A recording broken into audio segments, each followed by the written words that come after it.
Adam Smith کے بعد 19 century میں الفریڈ مارشل نے اکنامکس کو ایک نیا رخ دیا۔ انہوں نے کہا کہ دولت ایک ذریعہ ہے انسانی زندگی کو اچھا اور بہتر کرنے کا، لیکن دولت انسانی زندگی کا مقصد نہیں ہے۔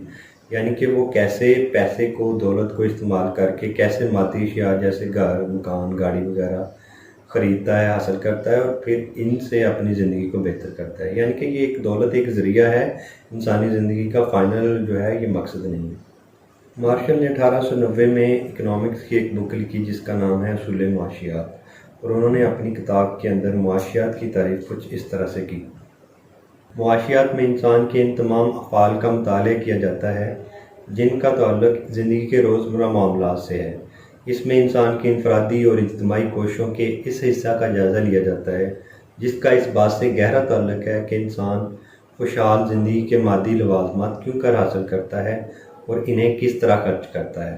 تو بس ایک طرف آدم اسمتھ کے نزدیک یہ دولت کا علم ہے اور دوسری طرف مارشل کے نزدیک یہ خود انسانی زندگی کے ایک پہلو کا علم ہے۔ مارشل کا مادی فلاح کا تصور کئی سالوں تک ڈسکس ہوتا رہا، لیکن جو اکنامکس کو سائنس کا درجہ دیتے تھے انہوں نے ان کی تعریف میں کچھ نقص اور اعتراضات لگا کر ان کی تعریف کو ریجیکٹ کر دیا۔ ان کی تعریف پر اعتراضات لگانے والے پروفیسر رابنز تھے۔ رابنز کا پہلا اعتراض یہ تھا کہ مارشل نے مادی فلاح کا نامناسب استعمال کیا ہے۔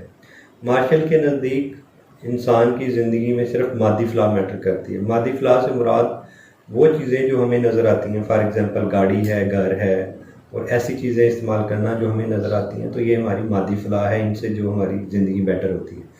لیکن رابنز کے نزدیک صرف مادی فلاح میٹر نہیں کرتی، کچھ چیزیں غیر مادی ہوتی ہیں جو ہمیں نظر نہیں آتی، جیسے کسی وکیل، ڈاکٹر یا ٹیچر کی خدمات ہیں تو وہ غیر مادی ہمیں نظر نہیں آتی لیکن وہ ہماری زندگی کے لیے بہت زیادہ ضروری ہیں۔ تو رابنز کے نزدیک مارشل کو صرف مادی فلاح کی نہیں بلکہ غیر مادی فلاح کی بھی بات کرنی چاہیے تھی، جو کہ ان کی تعریف میں یہ موجود نہیں ہے۔ دوسرا اعتراض انہوں نے یہ لگایا کہ فلاح و بہبود کی بات جو مارشل نے کی ہے وہ غیر واضح ہے۔ انہوں نے اس کو بیان نہیں کیا کہ فلاح و بہبود سے کیا مراد ہے۔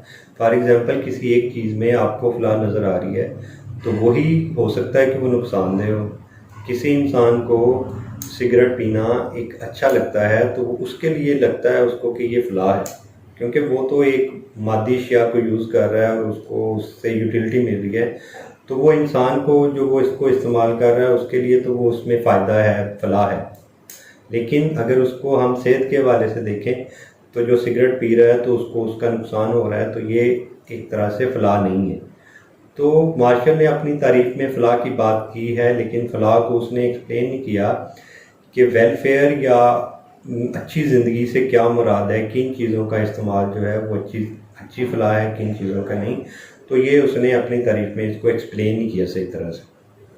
تیسرا رابنز نے جو مارشل کی تعریف پر اعتراض لگایا وہ یہ کہ فلاح جو ہے اس کو ہم پیمائش نہیں کر سکتے، اس کو کاؤنٹ نہیں کر سکتے۔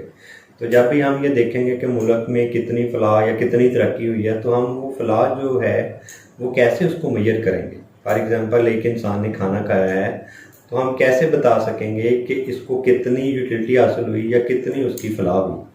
تو فلاح کا جو اس نے کنسیپٹ دیا ہے مارشل نے، اس کو ہم کاؤنٹ نہیں کر سکتے، اس کی پیمائش نہیں کر سکتے۔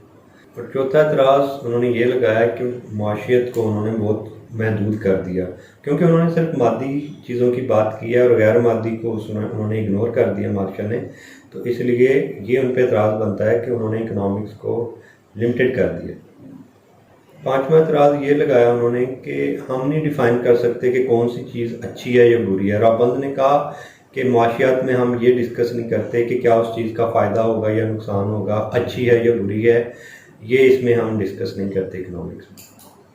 اور لاسٹ پہ ہمارے پاس رابنز کی معاشیات کی تعریف۔ رابنز نے معاشیات کو بہت ہی سمپل وے میں بیان کیا کہ انسان کی خواہشات بہت زیادہ ہیں، لیکن ان خواہشات کو پورا کرنے کے لیے ہمارے جو وسائل ہیں وہ لمیٹڈ ہیں۔